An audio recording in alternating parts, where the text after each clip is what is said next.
কিয়ামত তিন প্রকার। কষ্ট করায় যে ছাত্রদের মতো, কিয়ামত কয় প্রকার? একটা হলো কিয়ামতে উজমা, যাকে বলা হয় আন্তর্জাতিক কিয়ামত, সারা দুনিয়া ধ্বংস হয়ে যাবে। দুই নম্বরে কিয়ামতে উস্তা, মধ্যম কিয়ামত, সারা দুনিয়া ধ্বংস হবে না, তবে একটা অঞ্চল বা একটা গোষ্ঠী শেষ হয়ে যাবে, একটা দল বিলুপ্ত হয়ে যাবে। আর একটা হলো কিয়ামতে সুগরা, ব্যক্তিগত কিয়ামত, পার্সোনাল কিয়ামত। পার্সোনাল কিয়ামত সম্পর্কে নবী পাক বলেন, মাম্মা তাকাদ কিয়ামত কিয়ামতুহু, যে যেদিন মারা গেল তার কিয়ামত সেদিন হয়ে গেল। দুনিয়া, গোটা দুনিয়া ধ্বংসের যে কিয়ামত, সেই কিয়ামত হবে ওই সময় যারা উপস্থিত থাকবে তাদের উপরে। আর সেই কিয়ামত হবে কি হবে না? একটু কথা বলেন। সারাটা দুনিয়া ধ্বংসের যে কিয়ামত, সেই কিয়ামত হবে কি হবে না? আপনি হবে বললেও হবে, না বললেও হবে, আমি আপনি স্বীকার না করলেও হবে। আমার আল্লাহ কোরআনে কারীমের মধ্যে বলেন, ইদা ওয়াকাতিল ওয়াকিয়া লাইসা লিওয়াকাতিহা কাযিবা হাফিজাতুর রাফিয়া ইদা রুজ্জাতিল আরদু রাজ্জা ওয়া বুসাতিল জিবালু বাসসা ফাকানাত হাবাআম মুনবাসসা। ওই ঘটনা ঘটবেই ঘটবে, এর মধ্যে কোনো সন্দেহ নাই। লাইসা লিওয়াকাতিহা কাযিবা, ওর মধ্যে কোনো সন্দেহ নাই। ওই সময় উপরকে নিচে করা হবে, নিচেকে উপর করা হবে। আসমান ইজাস সামাউন ফাতারাত ওয়া ইদাল কাওয়াকিবু ইনতাসারাত ওয়া ইদাল বিহারু ফুজ্জিরাত, আসমানটা ভেঙে পড়ে যাবে, তারকাগুলো উড়ে চলে যাবে, সাগরের থেকে পানি উতলিয়ে পড়বে। ইজা জুলজিলাতিল আরদু জিলজালাহা ওয়া আখরাজাতিল আরদু আসকালাহা, এমন একটা কম্পন শুরু হবে, জমিনটা জেগে একেবারে তছনছ করে দেবে, আর জমিনের মধ্যে যা আছে সব উগড়ে দেবে। আর ওয়াকালাল ইনসানু মালাহা, ওই সময় যারা থাকবে তারা বলবে, এত খনিজ সম্পদের নিচে ছিল, এতদিন পাইলে ব্যবহার করতে পারতাম, এখন মরণের সময় বের হলে যে কি করবো, এ জমিনের কি হলো, এর কি হলো, ওর কি হলো, মালাহা, এর কি হইল। এ সবগুলো কিয়ামতের আয়াত। বন্ধু, কিয়ামত গোটা দুনিয়া ধ্বংস হবেই হবে।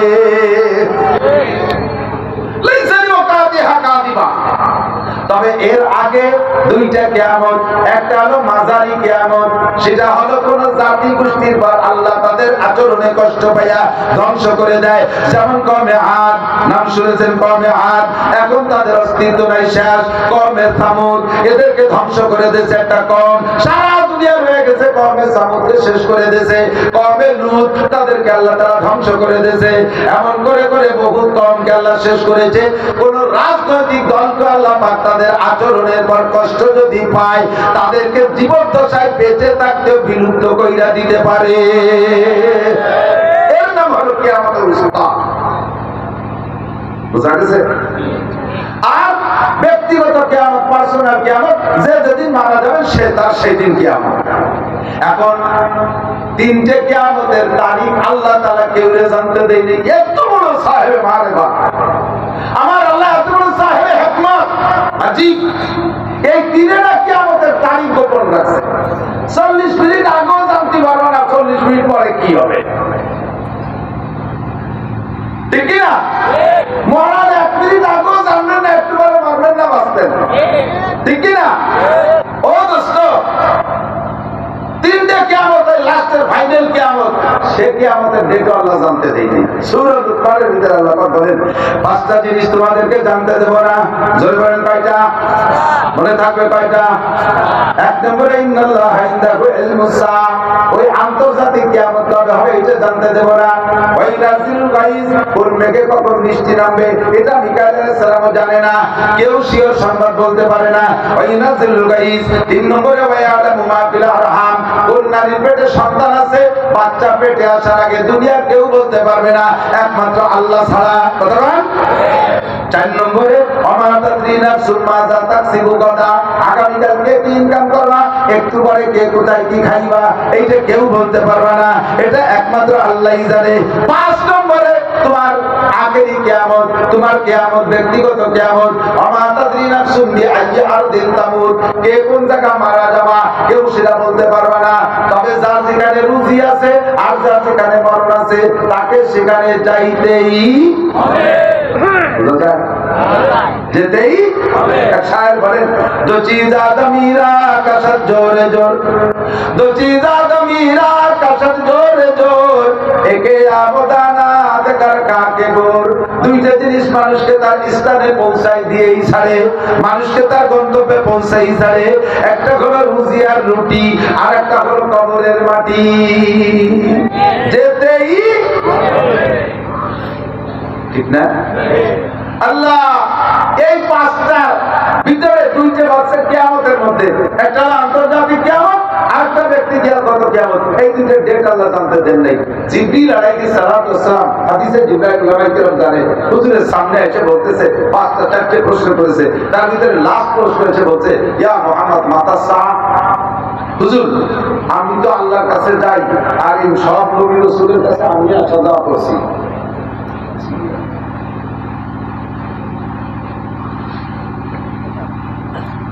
সমস্ত নবী রাসূলদেরকে ভাই একটা কথা মনে রাখতে হবে, মাহফিলের বক্তাদের ওয়াজ গাই দোয়ানোর মতো। গাই দোয়ানো বলতে গাভীর দুধ দোয়ায় না, দুধ দোয়ানোর মতো। কিরকম?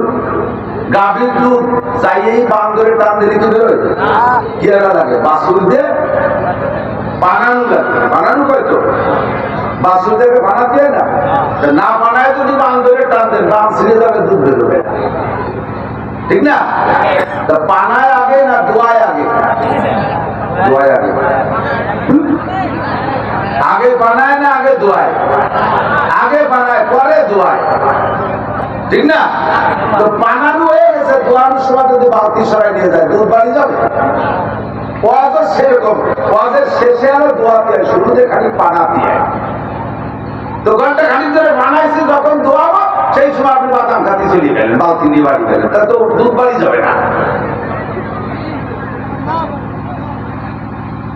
শুরু থেকে শেষ পর্যন্ত বানানোটা ভালো লাগছে, তার দোয়ানোটা আরো মজা থাকতে পারে। দোয়ানোর সময় ইনশাআল্লাহ আমি আপনাদের এলাকায় অপরিচিত মানুষ, খুব খুব কমই আসছি, খুব কম। এই বঙ্গে আসতেই চাই না, অনেক সময় লেগে যায়।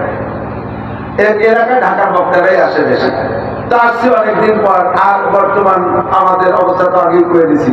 এই আগে যে আপনি ওয়াজ শুনবেন না তা না, ওয়াজ তো কোরআন হাদিস থেকে করবো। আমি কোনো রাজনীতি মাঠে করি না কোনো সময়, আগেও না পরেও না এখনো না। আমার যেটা দরকার আমি সেটা বলবো। তাতে করে রাজা বাদশা যদি আটকে যায় যাবে, আর ছাড়াই জাতি বলি চলে যাবে, আমার অসুবিধা না। যে দুষ্কৃতিকারী দুর্নীতিবাদ যারা আটকে যাবে, বাদ বাকি যাবে,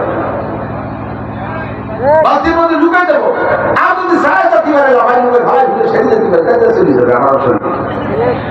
हर के काही गो बेरोआ हर के काही गो बेया दारो की रो आज वो दरबादरी दरगाहे যার খুশি আসে, যার খুশি চলে যান, কিছু আসে যায় না, ঠিক না? ভালো করে মনে রাখবেন। জিবরিল আলাইহিস সালাতু ওয়াস সালাম নবী পাককে জিজ্ঞেস করেছে, ইয়া রাসূলুল্লাহ মাতা সা, হুজুর কিয়ামত কবে হবে? আমি তো সব নবী রাসূলের কাছে আসমান থেকে বার্তা এনে দিছি, আর এই দুনিয়াটা ধ্বংস হবে এই খবরটা সব নবীরে কইছি, ও আদম নবীরেও কইছি, নূহ আলাইহিস সালামকে বলছি, ইব্রাহিম আলাইহিস সালামকে বলছি।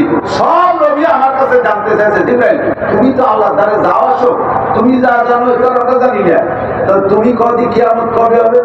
তা আমি কোন নবীরেই বলতে পারি নাই, আর আমিও আল্লাহর অত নিকটে যেতে পারি না। আপনি মেরাজে যাত্রা যত দূরে ছিলেন, একেবারে আল্লাহর সামনে বসছিলেন, মাকার আবাইনা কবেন আল্লাহ হেজাব, আপনার মাথার আল্লাহর মাঝে কোনো পর্দা ছিল না। আল্লাহ আপনাদের একেবারে কবুতরের বাচ্চারা যেমন খাওয়ায় মুখের মধ্যে মুখ দিয়ে ওইভাবে পড়াইতেছে। কাজে আপনি যা জানেন আমরা কেউ জানি না। হুজুর কত তাই তাই যে শিখে উন্মতকে বললেন মাতা সা, কিয়ামত কবে হবে এদিকে আল্লাহ আপনাদের কানে কানে বলে দিচ্ছে নি গোপনে এই কথাটা, কবে হবে কিয়ামত? তো হুজুর জবাব দিলেন, জিবরাইল সবই বলছে কিন্তু পাঁচটা বলে নেই। ওই মাত্রা আমাকে কোনো মতো আল্লাহ মুখ করলো না, বললই না, কিয়ামতের ডেটও আল্লাহ আমাকে বললো না। তো হুজুর এবার বলতে আচ্ছা ঠিক আছে, আপনার জন্য না করছে লাভ নাই। এমনি কিয়ামত হবে তার আগে কোন আলামত দেখে কি বোঝা যাবে যে এই যে আসতেছে মেঘে বৃষ্টি নামবে, আগে ঠান্ডা বাতাস আসে না, তাহলে বোঝা যায় যে বৃষ্টি আসতেছে। এইরকম কোন ঠান্ডা গরম বাতাসকে আগে থেকে অনুভব করা যাবে নাকি? এটা হলো আশরাতুস সাআ। হুজুর মাতা সা, হুজুর বলেন মান মাসউলুন আনহা আ'লামু মিনাস সাইল। এই ব্যাপারে তোমার চেয়ে আমি একটু বেশি জানি না জিবরাইল কিয়ামত কবে হবে। তো জিবরাইল বলেছেন ওমায় মারাতুহা, হুজুর তাহলে কিয়ামতের আগের কোন পূর্বাভাস আলামত এ কি আপনারা শিখিয়ে দিয়েছে আল্লাহ? বলে হ্যাঁ, তা বলছে অনেকগুলো বলছে। এক হাদিসের মধ্যে 15টা, আর এক হাদিসের মধ্যে 3টা, আর এক হাদিসের মধ্যে 2টা, আর এক হাদিসের মধ্যে 10টা, এরকম করে বহু বলছে। তো হুজুর সেই আলামতগুলো সিগন্যাল করে একটু বলা যাবে? তো 15টা আলাদা বলা যাবে না, মানে বলা হুজুর বলতে বলা যাবে, কিন্তু আমি এখানে বলতে পারতেছি না। আমি বর্তমান প্রেক্ষাপটের ভিতরে এই কিয়ামতের পূর্বাভাস আলামতে কিয়ামত হিসেবে একটা হাদিস পড়েছি, মুসনাদে আহমদের মধ্যে আসছে। খেয়াল করতেছেন সবাই? বেশি দেরি নাই, দুনিয়া 12টা বাজে গেছে। জিবরাইলকে ওই হাদিসের ভিতরে জিবরাইলকে হুজুর বলেছিলেন, ওই যে হাদিসে জিবরাইল তার ভিতরে বলছে কিয়ামতের আলামতের মধ্যে একটা হলো আন তালিদাল আমাতু রাব্বাতাহা। ওলামায়ে কেরাম জানেন না, তরজমাও জানেন, আমার চেয়ে ভালো ব্যাখ্যাও জানেন। তবে কিছু কিছু ছোট জালি আছে না, তাকে জালে যে মাছ বাঁধে তা কিন্তু সাগরের বড় জালিকে জালে বাঁধে না। সাগরের বড় জালিকে জালে বড় বড় মাছ বাঁধে, আর গ্রামের এই যে খালকুর নদীতে যে জালিরা মাছ জাল খেয়ে তাকে জালে ছোট ছোট সেলা ফুটিয়ে হইতে যায়। এজন্য সব কথা খেয়াল করা দরকার। হুজুর বললেন কিয়ামতের আলামত একটা শুনে নাও জিবরাইল, আনতালিদাল আমাতু রাব্বাতাহা। যখন দেখবা বান্দির বাচ্চা প্রেসিডেন্ট হয়, আনতালিদাল আমাতু রাব্বাতাহা সার সংক্ষেপ তরজমা, আনতালিদাল আমাতু যখন বান্দিতে জন্ম দেবে, রাব্বাতাহা তার মালিককে। কি মানে? বান্দির বাচ্চা রাজা হবে, বান্দির বাচ্চা প্রেসিডেন্ট হবে, বান্দির বাচ্চা রাখাল চাকরানির বাচ্চা চেয়ারম্যান হবে, মেম্বার হবে, বড় বড় পদ দখল করবে। তখন বুঝা দুনিয়ার 12টা বাইজা গেছে। ইজা উসিদাল আমরু ইলা গায়রি আলিহি ফান্তাজিরিস সাআ। আরে বিএ পাস কলেজের মাস্টার, এমএ পাস কলেজের প্রফেসর, উনি দাঁড়াইছে চেয়ারম্যানিতে, আর এগেনস্টে দাঁড়াইছে 20, 25, 27, 30 বছরে এক পাঙ্কু গাঁজা করে আবাকর, লেখাপড়া কিছু জানে না, বকলমে বুথা। আল্লাহু আকবার। একদিকে দাঁড়াইছে প্রফেসর সাহেব, আর একদিকে দাঁড়াইছে এক মূর্খ। দেখবেন জগতের মানুষ পয়সা খাইয়া মূর্খরে ভোট দিয়ে তার এই চেয়ারম্যানি চেয়ারে বসায়, আর যোগ্য মানুষটারে ভোট দেয় না। কথা বলেন ঠিক কি ঠিক না? এর নামই হলো আনতালিদাল আমাতু রাব্বাতাহা। যখন দেখবা বান্দির বাচ্চা চেয়ারম্যান হয়। আরে দুনিয়া নামক একটা গাড়ি, গোটা দুনিয়া একটা গাড়ি। গাড়ি চালাইতে যেমন ড্রাইভার লাগে, দুনিয়া চালাইতে ড্রাইভার লাগে। ড্রাইভার যদি অদক্ষ হয় তাহলে গাড়ি ঠিক মতো চলে, বুঝেন নাই? ড্রাইভার যদি অদক্ষ হয় তাহলে গাড়ি কি ঠিক মতো চলে? চলে না। আল্লাহ দুনিয়া নামক গাড়ি ডাইরেক্ট চালাইয়া কিয়ামত পর্যন্ত জান্নাতে নেওয়ার জন্য 2.5 থেকে 3 লক্ষ ড্রাইভার বাছাই করেছেন। 1 নম্বর ড্রাইভার আদম আলাইহিস সালাম, 2 নম্বর ড্রাইভার শীস আলাইহিস সালাম, 3 নম্বর মাহলাইল আলাইহিস সালাম, 4 নম্বরে ইদ্রিস আলাইহিস সালাম, 5 নম্বরে নূহ আলাইহিস সালাম, 6 নম্বরে ইব্রাহিম আলাইহিস সালাম, তারপরে ইসমাইল আলাইহিস সালাম, এরপরে ইসাক আলাইহিস সালাম, এরপরে ইয়াকুব আলাইহিস সালাম, এরপরে ইউসুফ আলাইহিস সালাম, এরপরে মুসা আলাইহিস সালাম, এরপরে ঈসা আলাইহিস সালাম, দাউদ আলাইহিস সালাম। এমন করে 2.5-3 লক্ষ নবী রাসূলকে আল্লাহ পাক রূহের জগৎ থেকে বাছাই করে ড্রাইভিং প্রশিক্ষণ দিয়া, উপযুক্ত ড্রাইভিং প্রশিক্ষণ দিয়া, ধাপে ধাপে যুগে যুগে এই জমিনের দুনিয়া স্টাডিং হাতে দিয়া বলছে, দুনিয়া নামক গাড়িটারে চালাও। এই 2.5 থেকে 3 লক্ষ নবী রাসূল ড্রাইভার যতদিন দুনিয়া চালাইবে অতদিন ধরে দুনিয়া সুন্দরভাবে চলবে গাড়ি খান।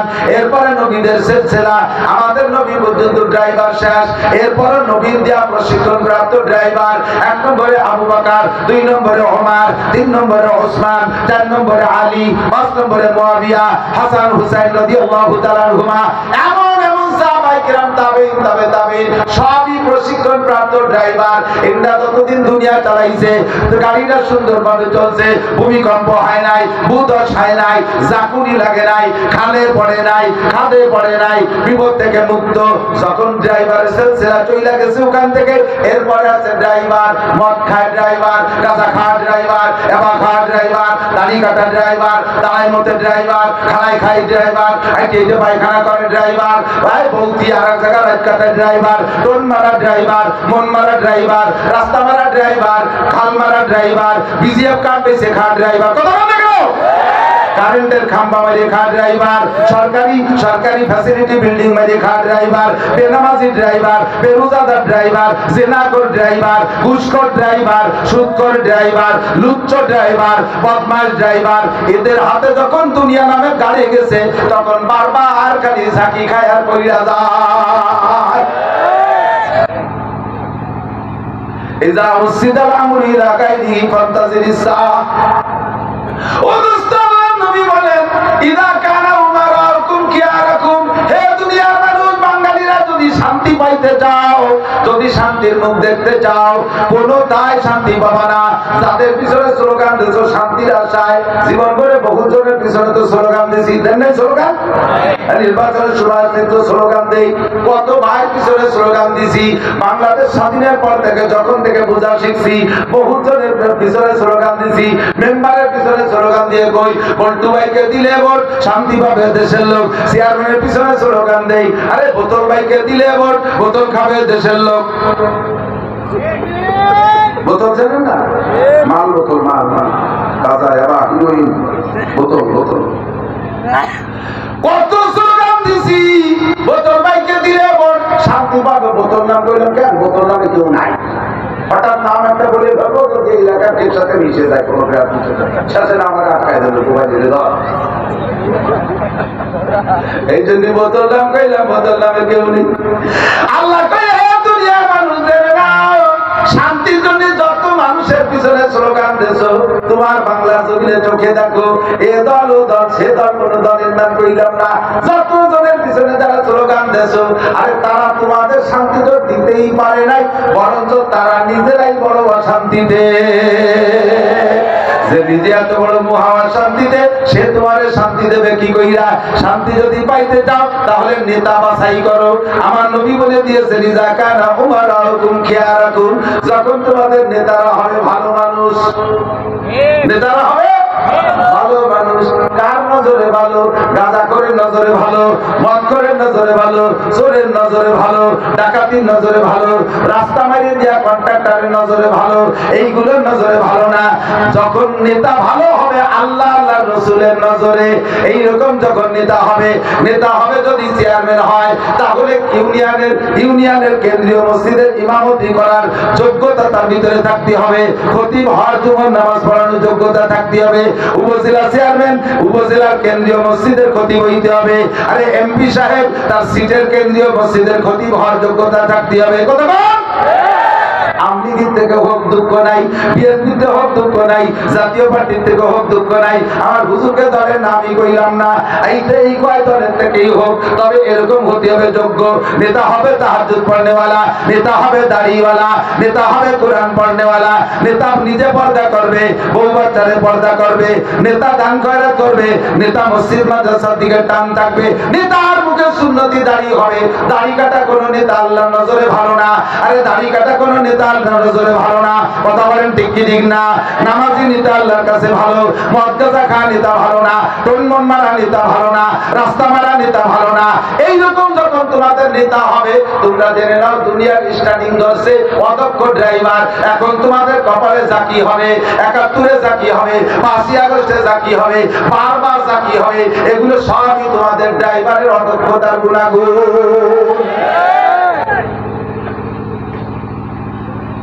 কার গায়ে লাগবে না লাগবে জানি না, সবাই যার যার জায়গাতে ঠিক হয়ে যান। ভালো নেতার একটা নাম কই কব? খলিফাতুল মুসলিমিন ওমর। ভালো না মন্দ? জোর হলো না? অমন ভালো আর পাওয়ার আশা করা যাবে? তবে তাই বলে পাওয়া যাবে না আমি তাইতে ভোট দেবো না তা না। বাজারে গেছে শোল মাছ কিনতে, শোল করে তো বড় শোল ছাউড়িয়েছে, শোল খাওয়াবে আরো ভালো ভালো মাছ কিনবে। এখন বাজারে যাইয়ে এ মাছটা ওবার ঘুরি ঘুরি শোল মধ্যে পানি নেই, আর দামাদামি অত্যন্ত সব মাছ বিক্রি হয়ে গেছে। লাস্টে যাইয়ে দেখেন জালের ডালায় 2 ভাগ মাছ আছে, টাকি মাছ। টাকি কয় তো? টাকি কয় প্রকার? আপনাকে দিন টাকি, আমাকে দিন 2 প্রকার। টাকি 2 প্রকার। কি কি কোন কিন্তু আমাগতিকার বাইকটা কি তেলুটা বাইকটা কি আর ওই মাথা সরু আর তেলুটা কি মাথা মোটা ওগুলো বাড়ি আসি লাগান বাগানে যায় পায়খানা মেখানা খায় রাগা রাগা রাগা এখন ভাগ্যটা কি আছে আর রাগাটা কি আছে আর ছইল পান নাই যে বড় ছইল কেন্দ্রের পান নাই এখন চাউরি বাড়ি শুধুমাত্র ঘাম যাবে না যা পাইছেন শেষে দুই প্রকারের টাকি পাইছেন আপনি ওই টাকি কিনবেন না রাগা টাকি কিনবেন ওই ভালো টাকি কিনবেন না রাগা টাকি কিনবেন না ও রাগা টাকি আগা খায় পায়খানার মধ্যে ময়লা খায় কিনা যাবে না টাকি যদিও তবুও ভালো টাকি কটা কিনে নিয়ে আসি আরে সে আবু বকরের মতো শরীর পাওয়া যাবে না ওমরের মতো বল পাওয়া যাবে না উসমানের মতো বড় মাছ পাওয়া যাবে না আলীর মতো বড় মাছ পাওয়া যাবে না যা আছে আপাতত বাজারে টাকি দুই প্রকারে তার ভিতরে দেখে শুনে ভালো টাকি কটা কিনেছি রাগাটা কি খাতাম না কথা কথা গেল রাগাটা কি কিনবো না হযরত ওমর মসজিদে নববীতে বয়ান করতেছেন ওই দিন খলিফাতুল মুসলিমের সামনে বিভিন্ন প্রদেশের গভর্নররা সায়াদি টাকা ওমরের রাষ্ট্র আয়তন ছিল কতটুকু জানেন এমনি বলি যে পৃথিবীর 3 ভাগের 2 ভাগ কিন্তু তার আয়তন কতটুকু 500 কিলোমিটার 2,40,00,000 বর্গ মাইল 2,40,00,000 বর্গ মাইল আয়তন হযরত ওমরের রাষ্ট্রের প্রায় বাংলাদেশের সমান হবে না এরকম 60 দিবসটা বাংলাদেশ লাগবে কত বড় দেশের মানুষের পায়খানা বান্তি ঠিক না এত বড় দেশের রাজা জুমুর নামাজ পড়াবেন মসজিদে নববীর ইমাম আল্লাহ তুমি এমন একটা মাল আমাদের হাতিয়া দাও বলেন আমিন খুতবা দিচ্ছেন খুতবার আগে খুতবা তো বয়ান ওই বয়ানের মধ্যে গভর্নর রাষ্ট্রপতি বিভিন্ন ইরাকের থেকে ইরানের থেকে কাতারের থেকে কুয়েতের থেকে সৌদির থেকে বিভিন্ন জায়গার গভর্নররা গেছে সব সামনে বসা গভর্নরদের উদ্দেশ্য করে বক্তৃতা হ্যাঁ জনগণ গভর্নর মহোদয় আনসিফু তুনসাফু ইনসাফ করবা ইনসাফ পাবা ন্যায় বিচার করবা ন্যায় বিচার পাবা লা তাযলিমুনা ওয়া লা তুযলামুন জুলুম করবা না তাহলে জুলুমের ভিতরে পড়বে না এই ইনসাফ আর ন্যায় বিচারের বক্তব্য দিচ্ছে ওমর এর মধ্যে মাঝখান থেকে এক লোক দাঁড়িয়ে গেছে ইয়া খলিফাতুল মুসলিমিন সাহ খলিফাতুল মুসলিমিন আপনি ওমর আপনি চুপ থাকেন ওমরের মুখের পর এইরকম কথা বলা উপস্থিতিতে কেউ নাই খাতাকে শয়তান সাহস পায় না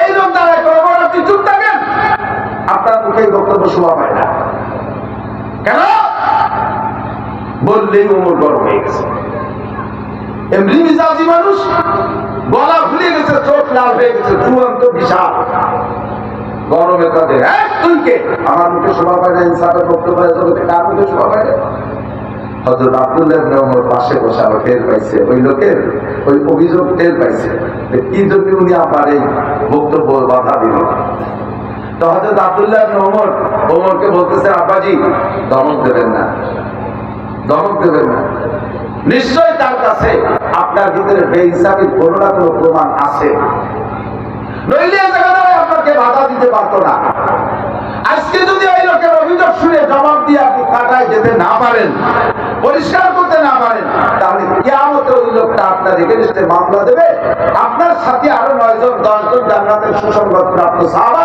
তার ভিতরে রোল নাম্বার 2 আপনার 9 জন চলে যাবে বেহেশতে ওই লোকের প্রশ্নের জবাব দিতে আপনার কিছুক্ষণ দেরি হয়ে যাবে যদি আপনি জবাব দিয়ে হারায় যেতে পারবেন তবে একটা সময় নষ্ট হবে কাজে অধীনের জন্য অপেক্ষা না করে এই জায়গাতে সাফ করে ফেলেন হযরত ওমর আব্দুল্লাহ ইবনে ওমরের এই কথায় আব্বাজি ওমর রাদিয়াল্লাহু তাআলা কাবা তোর কি অভিযোগ আছে আমার তো এখন মেজাজ গরম হয়ে গেছে আমি আর নরমালি শুনতে পাচ্ছি তো হযরত আব্দুল্লাহ বলতেছে ভাই তুমি কি কারণে আমার আব্বার উপরে অভিযোগ দিলে আব্বার বক্তব্য থামাই দিলে অভিযোগ কি বলো আমার আব্বা ইনসাফের বক্তব্য দিতে পারবে না কেন বলো ভাই গত শনিবারে তোমার আব্বা রিলিফের কাপড় বিতরণ করছে এতে পিস কাপড় আসছে যে সাইজের কাপড় আসছে প্রত্যেকে আমরা একটা করে কাপড় পাইছি কিন্তু কাপড়ের সাইজটা এত ছোট আমাদের মধ্যে পেটে ছাওয়া আছে তারও একটা কাপড়ে একটা জামা হয় নাই দেখো সেই কাপড়ের জামা মসজিদে কারো গায়ে নাই আর তোমার আব্বা সবচেয়ে লম্বা সেই শনিবারে কাপড়ি জামা তোমার আব্বার গায়ে। নিশ্চয় আমাদেরকে এক পিস দিয়েছে, আর তোমার আব্বা 2 পিস দিয়েছে, 2 পিস ছাড়া তোমার আব্বা জামা হয়নি। আমাদের এক পিস দিয়ে নিজে 2 পিস নিয়ে জামা বানাইয়া আমার ইনসাফের বক্তব্য দেয়। আব্দুল্লাহ তুমি বলো তোমার আব্বার এই বক্তব্য সঠিক কিনা? তোমার কেন দিচ্ছে, তোমার কেন দিচ্ছে? আব্দুল্লাহ বলতেছে আব্বাজি আল্লাহর কসম আমিও সাক্ষী, আল্লাহর কসম আমিও সাক্ষী, আপনি 2 পিস কাপড়ে জামা বানাইছেন। সমস্ত গভর্নরদের মধ্যে আমি বলে দিলাম আপনি 2 পিস কাপড়ে জামা বানাইছেন, আর জনগণকে 1 পিস কাপড় দিয়ে আপনি 2 পিস কাপড়ে জামা বানাইলেন। আর ওই লোকটা অভিযোগ করলো, ধমক দিয়ে বসায় দিলেন। এই অভিযোগে কি আমাদের আপনাকে কিছুক্ষণ সময় কাটাইতে হবে, তাতে আপনি লস হয়ে যাবে, জবাব এখনই দিয়ে দেন। তো হযরত ওমর বলতেছে বাবা যে মাটি যত শক্ত না ওই মাটিতে পানি পড়লে তত তাড়াতাড়ি গলে যায়, এঁটেলে মাটি ঠিক না? পানি ওড়ে কিন্তু বৃষ্টি নামলেই জমিয়ে যায়। আর এঁটেলে মাটি শক্ত, 3-4 মাস বৃষ্টি নামে না, হাঁটা দিনই পা কেটে যায়, অথচ বৃষ্টি নামলে একেবারে মোমের মতো করে যায়। ওমর যেমন শক্ত সাথে সাথে এরকম কারো। এখন কান্তি কান্তের কথাই বলে বাবা তুমি বলে দাও।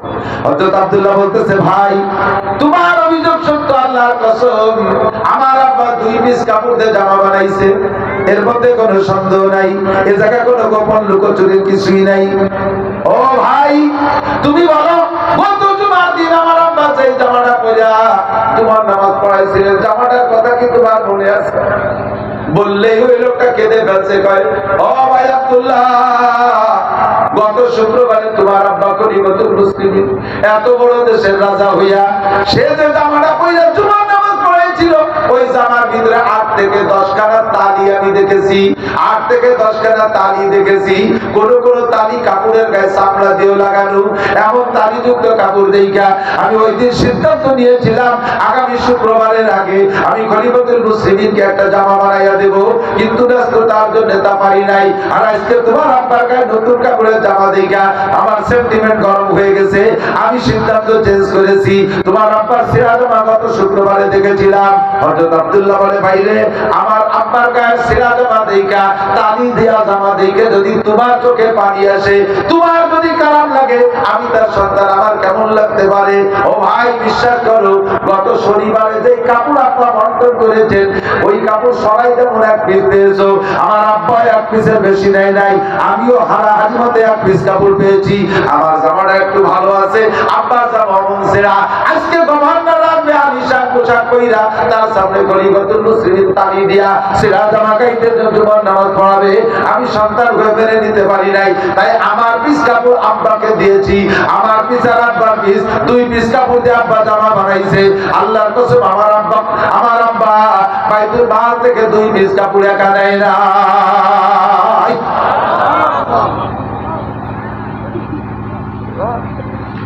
লোকটা মানুষের মাঝখানে ভাবতে ভাবতে আইসা হযরত ওমরের কদমে পড়া গলা গলায় ধরে কাঁদতেছে খলিফাতুল মুসলিম।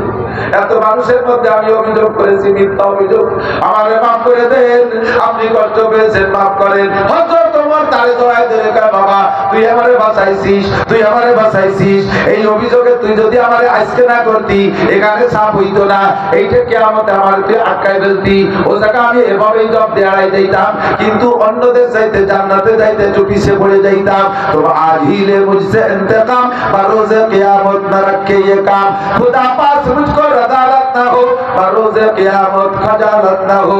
প্রতিশোধ নিতে হলে আজকেই নিয়ে নাও, প্রতিশোধ নিতে হলে আজকেই নিয়ে নাও। এই প্রতিশোধ কিয়ামতের দিনের জন্য রেখো না, ওই দিন কোটি কোটি মানুষের মধ্যে অপমান করবা না, প্রতিশোধ জানিয়ে রাখো, নিয়ে সাফ কইরা রাখো, এইটাই হবে নেতার কাজ। কথা বলেন ঠিক কি না? হুজুর বলেন ইজা কানা উমারাকুম কিয়ারাকুম, যখন তোমাদের নেতারা হবে ভালো মানুষ, ওয়া আকনিয়াকুম সুবহাকুম, ধনীরা হবে দানশীল, ধনীরা হবে দানশীল, যাকাত সঠিকভাবে দেয়, গরিবের হক লক্ষ্য করে, ওয়া উমুরুকুম শুরা বাইনাকুম, সংসার থেকে সংসার পর্যন্ত সব কাজগুলো পরামর্শ সাপেক্ষে পরিচালনা হবে, তাহলে ফাজাহুল আরদে খায়রুম মিন বাতনিহা, জমিনের উপরিভাগ মাটির তলে চাইতে তোমার জন্য তখন মঙ্গলকর, দুনিয়াটা হবে তোমার জান্নাত। বিশ্বাস না হয় খুঁজে দেন, একটু দৌড়ে গিয়ে আফগানিস্তান দেখে আসেন, খলিফাতুল মুসলিমিন উলামায়ে কিরাম এই দেশের এক শ্রেণীর মানুষ আমাদের হুজুরদের বর্তমান রাজনীতি দিয়ে ব্যঙ্গ আনে। আল্লাহ, পড়ছে একটু কমই মাদ্রাসায়, সার্টিফিকেট নাই, সায়েন্স পড়ে নাই, বিসিএস না, ইংরেজি জানে না।